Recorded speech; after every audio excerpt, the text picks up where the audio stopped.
The Candid Frame is supported by donations by listeners just like you. Help us to bring you great conversations with great photographers. Support the show today with your monthly contribution through our Patreon effort at patreon.com/The Candid Frame, or click on the link in the show notes or the website at thecandidframe.com. Thank you.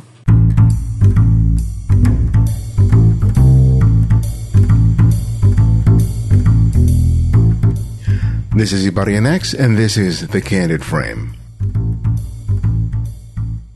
Richard Avedon once said that his portraits are more about him than the people he photographs. I love that quote because it reminds me of how important it is to put a bit of myself into each photograph. It's one of the reasons why I describe the process of photography as more making pictures rather than taking pictures. Catherine Just is a photographer who is the person both behind and in front of the camera whenever she's creating these beautiful and haunting self-portraits. Using medium format cameras, film, and long exposures, she creates images that are more about feeling something than just looking at something. Her experiences with addiction and recovery have not only inspired her work, but have also provided her the voice that so eluded her as a young girl. Well, welcome to The Candid Frame. It's really a pleasure, Catherine, to have you on the show. Thank you for having me. I really love your work, and Thank you. And one of the things that I find remarkable about it is your ability to turn your camera on yourself. I have such an aversion to that. Which is why I do audio. But the truth comes out.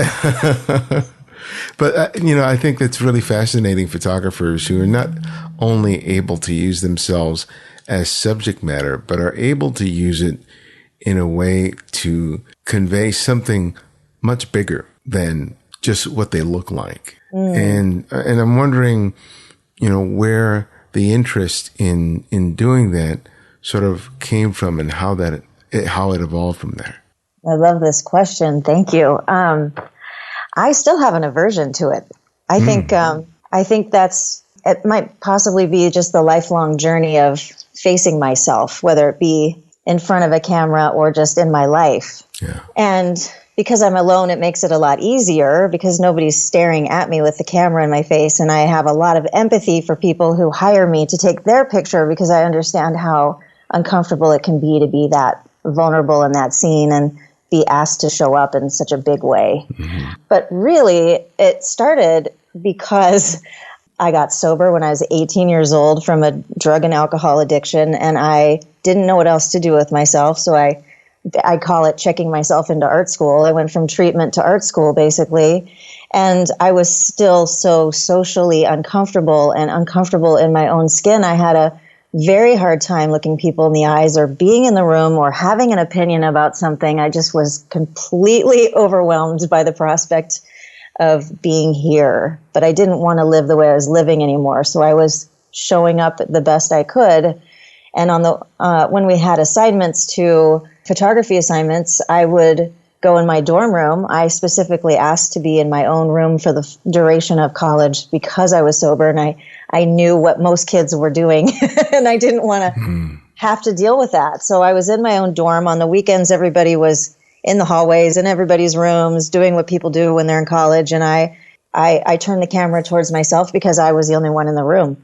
And I didn't know how to interact with other people. And so it was by default, really. And then I started using long exposures in my self-portraiture almost partially because I was concerned about what was living underneath the surface of my life, because those were the issues that brought me to using drugs and alcohol in the first place, the discomfort and emotions and such. But it was also a means to hide myself. So that's the long version of how that got started in the first place. I mean, you came into recovery at a very early age. How early did you start using? I was 13 when I started, and it just quickly evolved from drinking to smoking pot to doing crystal meth. So The last 2 years, from 16 to 18 years old, I was doing crystal meth from the moment I woke up until, I never went to sleep. So I never wanted to come down off of that drug. It was extremely painful to withdraw. So I just tried to maintain, which of course doesn't work after a while. You need more and more to be able to maintain the level of removing yourself from yourself. Luckily, I really was on my knees at 18, and I heard a voice in my head that said there's more to this life than what you're living. And I've literally been leaning in to figure out what that is ever since. I have really no interest in using drugs or alcohol. I'm very curious about what happens when I stick with discomfort and stay in the room, so to speak. And photography's been a vehicle to help me process through all of it. Yeah. Was there something that triggered this road to Damascus moment that you had? It was almost like Groundhog Day in my life. I was in high school. I was not showing up to high school. I was doing more and more drugs and just so uncomfortable. I didn't care if I died or not. And really, drugs, I was very heavy-handed because I didn't care if I was here or not. It was like my version of trying to kill myself. And so there was just a moment where I was just very uncomfortable to the extreme, and it had built up to such a point where I didn't want to be here anymore. And I was literally at the bottom of my street screaming. My mother was on the street with me that I wanted to die. And that's when I heard the voice. And I'm sure there were other times, but I just was not interested in hearing until I was ready to hear that or ready to do what it took to not die. Yeah. It seems like that you were going through an amazing amount of pain, and that was the reason that you started using. And then when you stop using, the pain, those emotions, those thoughts don't completely go away. And one of the only ways you get to contend with them and be able to rise, to work through them, is by facing them. And correct. And I wonder how you turning the camera on yourself sort of paralleled what you were doing in recovery, if it did. Yes, you're right on the money as far as I literally felt like I was crawling out of my skin. It felt like I would say that I had a layer of skin removed. Like I was just open and everything in the world was very difficult and poked at me in a prickly kind of way. And the anxiety that I faced on a daily level just to be here was so extreme that when I did drink and did feel that ease set in and my mind calm, I felt like I had found heaven. And then it just rapidly increased to where I was hanging out with the wrong people and needed more to ease that pain. And crystal meth, I'm telling you, I did it once to relate to the other friends of mine who were doing it. And I couldn't believe that all the anxiety went away and I was having what I considered to be deep, meaningful, connected conversations for hours with people that I could barely look at for years because I was too afraid. And so that for me was just nirvana. And I just never wanted to go back to how I had been feeling prior to that. And so, yes, once you take away the drugs and alcohol, then I'm left with all that stuff.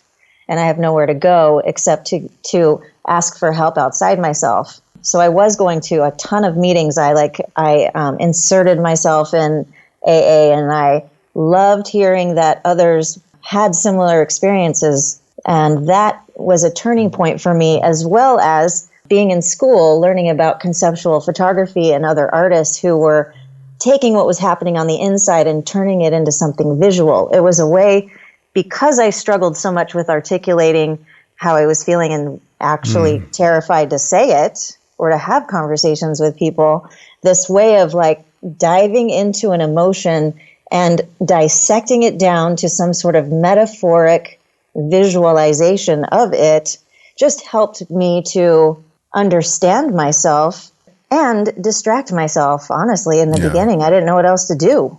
It makes a lot of sense because it seems like you found your voice not through words but through the pictures.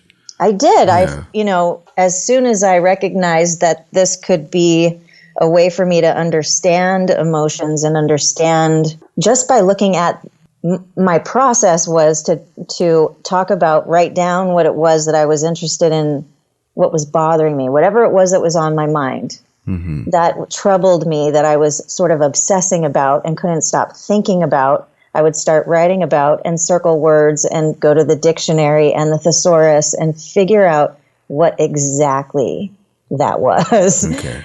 And so that turned into the images. Was there a particular image or a set of images that you created that sort of made you realize that these ideas, these feelings, these realizations that you had about yourself and what you were going through, that you had created images that you felt like, yeah, that's it. That's what I'm experiencing. That's what I'm thinking.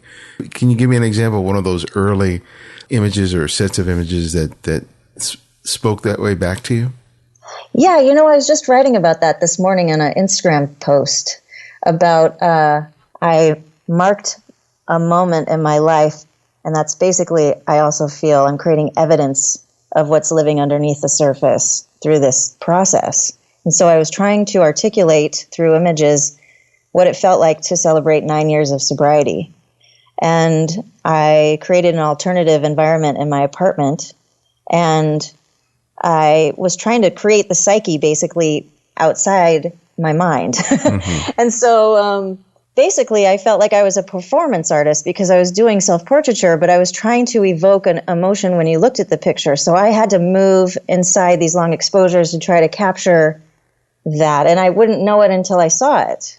So I was posing and moving faster or slower, turning my head certain ways or wearing certain clothes and holding certain objects. And it really was, that was a potent image for me to capture because I was moving into feeling more comfortable in my own skin, but still feeling a bit shy about being in the world and about who I was. And so I wanted to try to find a way to celebrate what I had done, which is show up for 9 years, and also those spaces and places that I still was afraid of. And I felt it at the end of a roll of 24 exposures, and I had the contact sheet, and I was so afraid to show anybody the images where I thought that I didn't look so great. Okay. But it wasn't about that. It wasn't about that.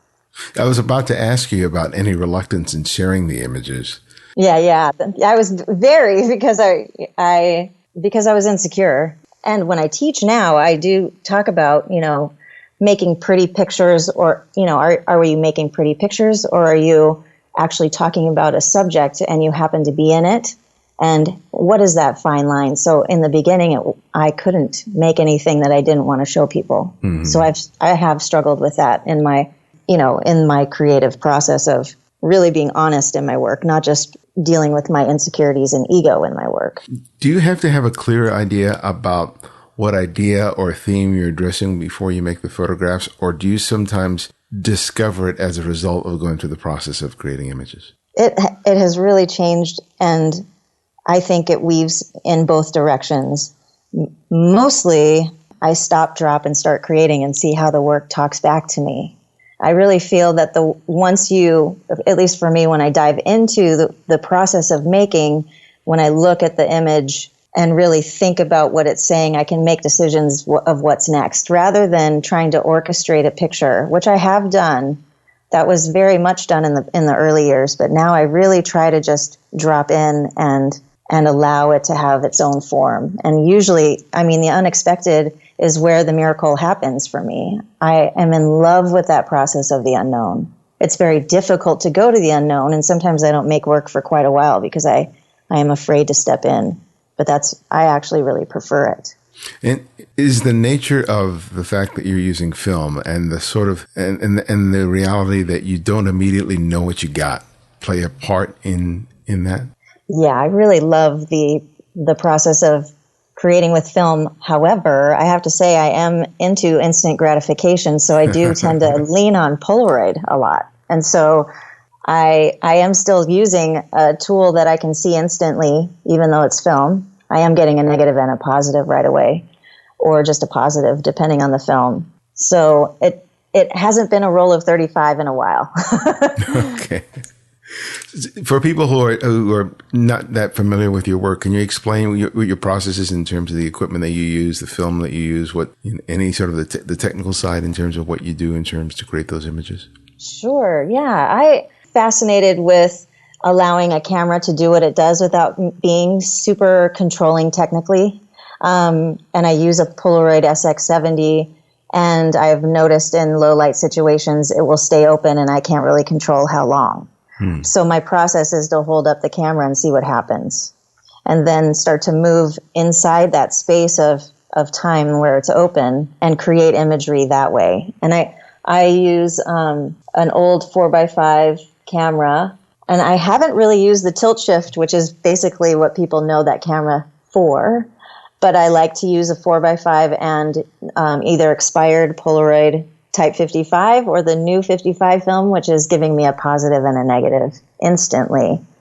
But I love the way that both of those cameras force me to slow down. And it's a process that is a system that sinks me into a present moment. I'm not into post at all. I don't want to be on my computer at all. And this gives me the freedom to create in the moment and be done when I'm done after that session.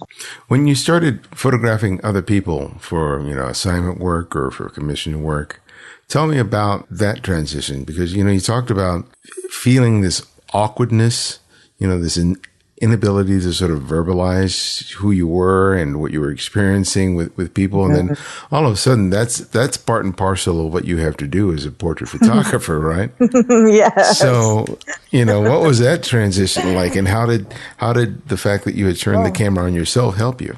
Well, I do, like I said, have a lot of empathy for people. So my role, I think, is to be calm and to show somebody that I'm not scary. And that we are in a conversation with each other rather than them needing to pose and show up in any sort of way that's not authentic. And that comes from time spent with me. So I don't just run in and have the lights set up and we're just going and I'm posing. I really am sinking in with them. And a lot of it also has to do with my social anxiety, because before every single shoot, I want to quit my career and flee to Mexico and be done, because I don't know, because I don't pose people, because I don't know who that person is yet, because I don't know what's going to happen, and I'm nervous myself. I'm moving into the unknown of creative process with somebody that's paid me money to give them something, and it's terrifying to me. Terrifying. And what's surprising to me is when something happens, because there's no formula to it. I just bring all the things that I bring, and I'm much more apt to telling people now that we make art together and we're collaborating together, and it's a process of discovery together rather than them giving me a shot list. So, and that's just been something that I've discovered over time, that I don't work that well when somebody's telling me which images they want for their website. I mean, I can do them. There's just not anything creative in that for me. Anybody can do that. So it's terrifying. That's the answer. It's refreshing to hear you admit that, because I think a lot of photographers experience that, but very few are willing to admit it. Oh, yeah. The more I talk about it, the more I hear that most people do when they are dealing with showing up fully in the present moment and not, having a formula. I wish I had one to lean back on because of that, but I don't. So whenever I teach my street photography course, one of the first things I tell people is how anxious and terrified I am every time I go out to start making photographs. Yeah. It doesn't go away. It's just the fact that I have a methodology. I have certain things that I do. I preset my camera. I go out. I look at the light. I look at the shadow. I start looking at shapes. I don't look for subject matter or any, and then just doing those steps one after the other gets me into the process of seeing. And then I start making pictures, and then I make the first photograph. And then all of a sudden I'm in the middle of doing it. Absolutely. I love that. I love the pureness and the truth of that. And I find that is an honest way of making pictures for me. And it's difficult to show up in that way, I think. Like to constantly be forcing yourself to face yourself in that way is brave, I think. But I think that's part of what's called for when you want to make photographs, like you said earlier, that just don't look pretty. Right. That photographs that mean something, regardless of what the subject matter, whether it's yourself or someone else, or even a landscape or a abstract. It's like, what do you want to say with it? But I think one of the reasons that people sometimes get frustrated about their pictures is not so much because it's not technically perfect. It's because they just feel like it's not saying anything. They just don't feel that there's anything special about it. And I think it's tied into this reluctance to put themselves out into the photograph. Interesting. Is that you teach this process to students? What's the trepidation? What's the biggest concern for them beyond anything with respect to the technical? Gosh. It is really about a story that they're telling themselves. And it makes me emotional talking about it because I see so many people come through my class saying, I'm not a photographer, or I just have an iPhone, or I'm not like you, or so-and-so that they admire. And there's no way I can do it. So they're already showing up with this feeling of being behind the eight ball, so to speak. And I feel as a teacher, my job is to support them in saying yes to anything they create, and that to shift that story and that belief system from wherever it came from. And usually there's a teacher or a parent that said one thing that planted a seed, and that's the end of that, right? So I feel that the best thing we can do, at least in my classes, we are all supporting each other in the act of making and showing up fully over time, because I think that does take practice to show up and give yourself permission to make what you think might be ugly, because there's something there for you if you're willing to go in that space. But it is a difficult one to face. I mean, I still face it. I'm definitely not a pro at that, but I think that it is important to just offer people an opportunity to look at that and learn to let go of that over time. And I have seen people shift that around and become photographers with blue chip galleries selling their work for thousands of dollars and saying yes to themselves as a result. It's incredible. I'm constantly amazed by how the people who don't see themselves as photographers produce the more amazing work than the people who are photographers. Yes. And I often think it's because they're not burdened by being a slave to the camera or being preoccupied with the technical. Yes. I do feel that there are photographs that are so technically sound. I don't know how they made it, but I'm sure I could figure it out if I wanted to. But that's not necessarily a soulful image. It's just technical. Right. And you can find out how to do that on YouTube or something. But I feel like when you have something to say, you can take a picture of the same landscape and it can feel completely different. And I think that's really the difference between, and I don't know if it's somebody calling them a photographer or not, but it is somebody who wants to explore something more than just a technically sound photo for me. Talk to me about your Capturing Breath on Film series. Capturing Breath on Film came out of nowhere. And that's usually where my ideas happen, is an instant thought that I just say out loud and then I do it. But I was coming up on my 30th year of sobriety. I was moving into my 29th, celebrating 29 years, and I wanted to mark it like I have everything else that happens in my life in a way that meant something to me. And I decided to turn the camera around and offer other people an opportunity to mark the moment that mattered for them by doing a portrait as a long exposure. So I'm capturing their breath, their heartbeat, and their dreams, wishes, and desires on that one piece of film. And I'm using the 4x5 camera and the new 55 or expired Polaroid, whatever is available. And I'm going around the world capturing what I consider to be the pulse of the planet.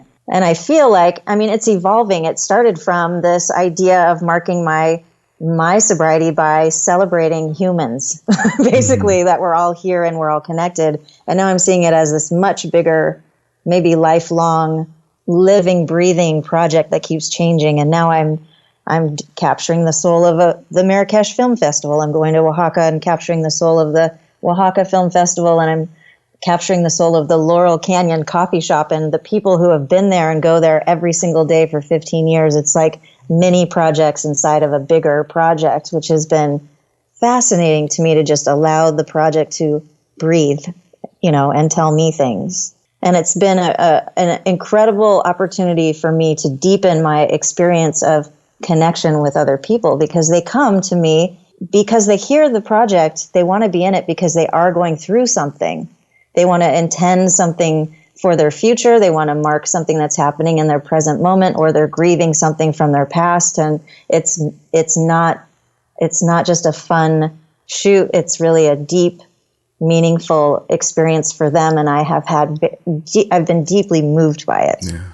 It's a wonderful project. Thank you. I love it. I'm looking forward to seeing, the culmination of it all. Thank you. But like a lot of things, it's a wonderful idea, but it doesn't necessarily result in taking the action to make it happen.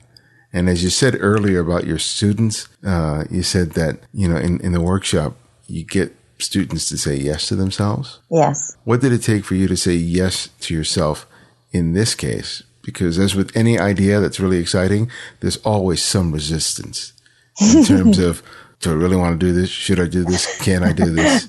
So what did you have to work through to finally say yes to yourself in terms of this project? This, honestly, I have an easier time saying yes to the big things and getting on a plane and going to Paris by myself and not knowing the language or anybody there and doing the big things. I don't know how I did that. Yeah, I find myself in a taxi alone at night in Mexico and realizing what I'm doing and thinking, who are you? How did this happen? I was never a girl who thought, I can't wait to travel the world. I can't wait to be alone and travel the world. I can't wait. None of that. It just literally came to me one day. I said it out loud and I started to manifest it through a process that I mean, we could go into that a little bit if you want, but future writing played a big role in moving myself into this project in a way that felt good to me. It's the little things that I have to say yes to myself around. Like being here on the planet and doing life stuff is very challenging for me to show up in the ways that other adult human beings are supposed to show up. I completely get that. Yeah. But tell me about this future writing. Future writing was suggested to me by a business coach who lives a very big life, and her business is not linear. So I was looking at her life thinking she's practicing for the Olympics. She has a book. She bought Julia Child's house in the south of France. She's a business coach.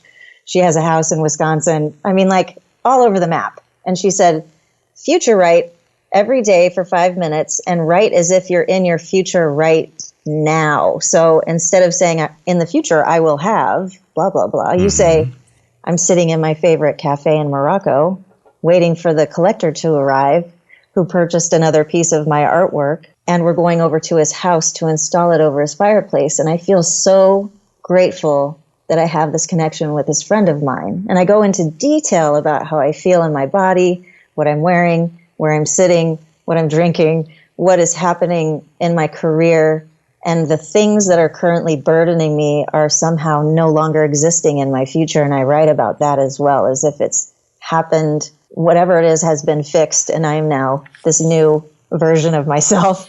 And over time, I do a reverse engineering of it as well. So I ask myself, what is one thing I can do today to move myself into my future right now? And so that quickly moved me to saying yes to things, making artwork I wasn't making before, as far as printing it instead of just making it and having it sitting somewhere. I was creating portfolios so that guy who was a friend of mine who collects my work in Morocco could buy it. So, and that actually, the weird thing is that I was writing about Morocco daily for a couple months, and out of the blue, I get an email from a friend saying, I don't know why, but I just felt compelled to email you because I'll be at the Marrakech Film Festival and I wanted to invite you to come and do your project there.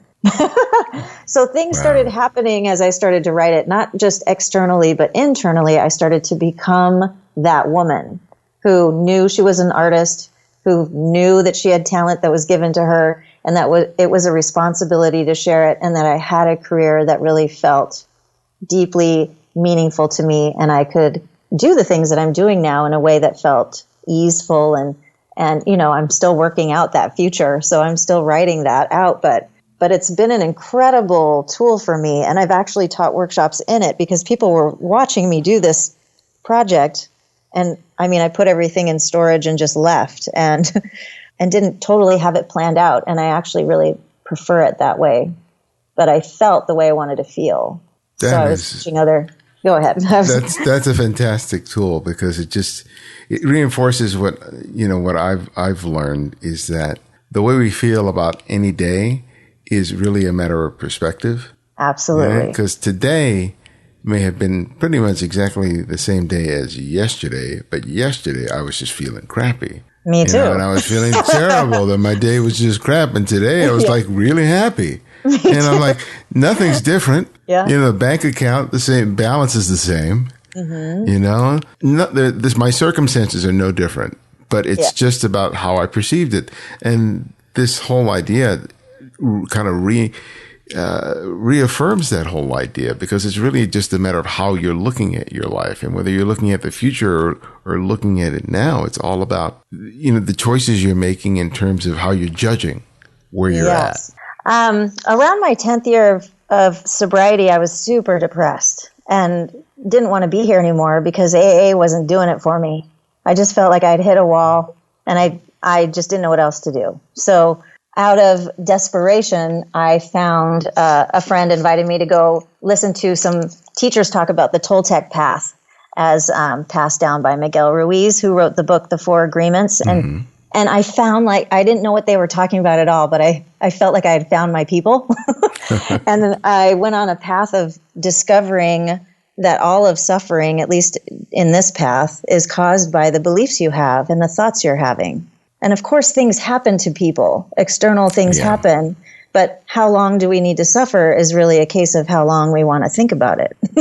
And what we're thinking about it as much as how long we're thinking about it, if that makes sense. And every single day since I've learned that practice, I'm constantly noticing and wanting desperately to become awake enough to have a space in between my thought and the person who's thinking the thoughts and decide whether it's true or not and if I want to get hooked by it or not and use tools I've learned to shift my attention and perception about that. No, I mean, all this work makes you very conscious of all the noise in your head.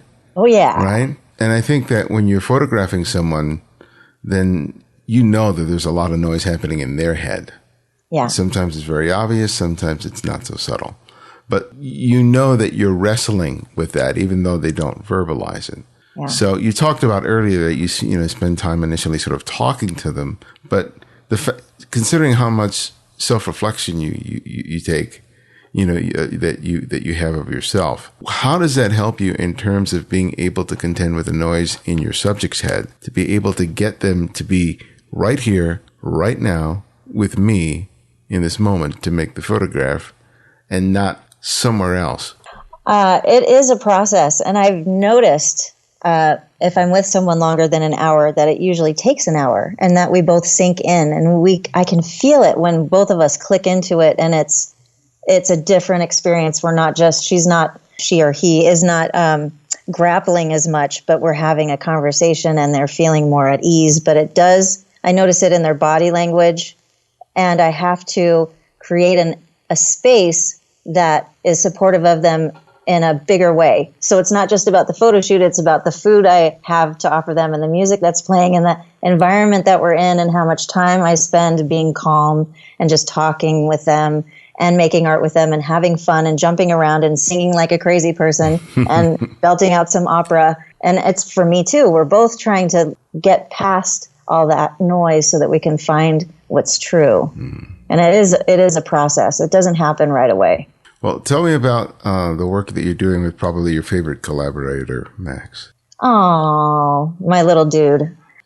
Max, I feel, is seen. He's 8 years old now. He has Down syndrome. And what I realized upon his entry into the world is that our world doesn't feel that he's valuable.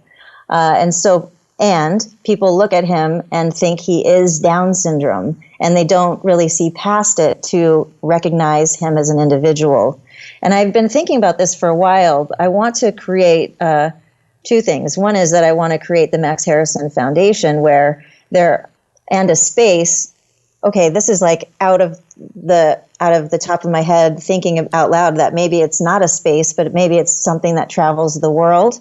but where photographers are teaching kids with Down syndrome how to use cameras for self-expression, and that they have their own shows. We have group shows there, and that in that way, they're advocating for themselves to show the world that you can give them the same assignment, but they view it differently because they are all unique individuals, right? Mm-hmm. So it's two things. One is teaching them a tool for self-expression, but the other is advocacy to shift the paradigm. And the other is a project I want to do where I'm doing, and I just started it with him, where we're doing long exposures. We're basically I'm capturing his breath on film, and it's long exposures, and I want him to move, and I ask him to. He loves it, because I want to explore what people see, which is not my son. So I'm creating all of these out of focus, blurry portraits of Max. And I want to have a whole body of work that explores what that is and what that means, and print them large, and travel with those too, and speak about what that. He doesn't recognize that. He's having the time of his life. But as his mom, looking at the opportunities he's not given, I would like to at least offer a conversation to be had about that. Has working with him and seeing his reaction to it sort of changed the way you see what you're doing? As far as that project, or in general? Just in general, just working with him. Well, I can say that he just started playing soccer on Saturday, and he was so excited about kicking the ball, he didn't care where the ball was going. He just liked to be kicked. And so he would kick the ball and look over at me and cheer, like arms in the air, yelling that he was so excited that he kicked it. And then he would see us, excited for him. And the whole team is going down one way on the field, and he's just kicking the ball wherever the heck he wants. He's not even with the team. And I think he's having the time of his life, and it doesn't matter to him at all what the social structure is or what the confines of the system is. He just wants to kick. And so in that regard, I feel like it's a great spiritual teaching that we have learned to not celebrate ourselves in just the act of doing or being here or doing whatever we want, and not feeling like we're doing it wrong if we're not doing it within that construct of whatever it is that we find ourselves in. I mean, what a gift that is to see on a regular basis. Yeah. The one thing I have to say, Max has a whole range of feelings. It's not just happy, which is what most people think. And when he is upset about things, he has as strong an opinion as his happiness shows on his face when he's happy. And I really appreciate that in the moment he can share his feelings and then shift quite quickly out of them. And that love is really, it's the purest I've seen, as with any child, really. I mean, he is like every child, and he has an extra chromosome. So I'm learning along with him what that means, because Max is my normal. I don't have any other children, so how he behaves seems like how exactly he should be behaving. When people come to learn from you in terms of doing self-portrait and learning this process, what are you hoping is their biggest takeaway? Because some people may not necessarily pursue this, as a body of work, and others people are just sort of want to experiment. But regardless of what sort of the end game is for any individual, what's the ultimate goal that you feel like if they take away this, then I've succeeded in terms of being a teacher? That's a really great question, and it really depends on each individual and what they bring, because, and they do say it right off the bat, what it is. It's a very obvious issue that they say in the private Facebook group that we all gather in before we start sharing. And so if somebody can get to a space where they can see that self-portraiture isn't necessarily about criticizing all the places on their body that they hate to look at, or that it's scary for them to see themselves looking back at them, that they can use it as a vehicle to explore their emotions and their life. I think that is an amazing gift, because that's what it's given to me. I use self-portraiture as my medicine, and if somebody else has even one experience where they shift that thought of self-deprecation, so to speak, or self-loathing, or not wanting to show up for themselves, or hiding in some way, or whatever that thing is that's keeping them from fully showing up for themselves, if that can shift just a little bit, I feel like crying, honestly. I feel like they're having the experience that I have, and what a gift. And I can't even believe that I'm here to share it, honestly. Yeah, that's the word I was going to use, gift, because that's exactly what that is. Yeah. It is a gift. Teaching is a gift. You know this. Like just being able to, just being able to show up and say, I do these things and it helps me. Maybe it'll help you, is extraordinary. Well, my last question that I ask each guest is I ask them to recommend another photographer for our listeners to discover and explore, and it could be anyone, someone you've long admired or someone you've recently discovered. So who would that one photographer be and why? I've been thinking about this for a while and listening to other photographers talk about who, and some of them you've interviewed, so I'm not going to say their name. They're already listed. So I wanted to come up with others, and I have a giant list, but I'm narrowing it down to Francesca Woodman, who was one of the first photographers I learned about in art school. She was doing self-portraiture and long exposure, and I didn't understand it, but I connected. It was the first human being I connected with in recovery. It changed the entire world for me to see another young girl exploring these issues through photography. And she unfortunately killed herself at the age of 22 in 1981. And I got sober in 1987. So the pain that she was feeling, I could relate to what I didn't know. Right. But her work is extraordinary. It's beyond... We haven't even seen the whole catalog of her work, and it is still being celebrated as something as if she's a prodigy, and there aren't that many of those in photography that we know of. Usually it takes years for people to come to a point where we celebrate their excellence. This woman was far beyond her years. Thank you for reminding me of her. I think I discovered her work about 7 years ago. Oh, really? Yeah. Oh, yeah. That's a wonderful suggestion. Thank you for that. Yeah. And thank you for being on the show. I'm glad we finally had a chance to connect and talk. So thank you so much. Thank you for having me. It's really great.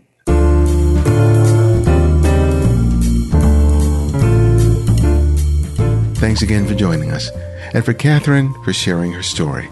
To find out more about her and her work, visit catherinejust.com. And thank you for your continued support of The Candid Frame. If you haven't already, please take the time today to write a review in the iTunes Store. Your ratings and comments help people to discover the great conversations that we offer here at TCF. You can also support the show by making a monthly contribution through Patreon. Visit patreon.com/The Candid Frame, or you'll find a link in the show notes and the Candid Frame website. Or if you just want to make a one-time contribution, you can do so via PayPal by clicking on the donate button on the Candid Frame website or the show notes. Thanks to Daniel Levy and Nancy Wright for their recent contributions. To access our complete archive of interviews, download the free Candid Frame app, available for Apple iOS, Android, and Windows. It's the fastest and most convenient way to hear and save any of the great interviews we present here at TCF. Links for each can be found in the show notes and the website at thecandidframe.com. The Candid Frame's audio engineer is Martin Taylor, who you can find at theothermartintaylor.com. The show's senior producer is Cynthia Parker, and our music is from Kevin MacLeod, whose royalty-free music can be found at incompetech.com. And you can follow me on Twitter and Instagram at simply @IbarianX. And this is Ibarian X, and this is The Candid Frame.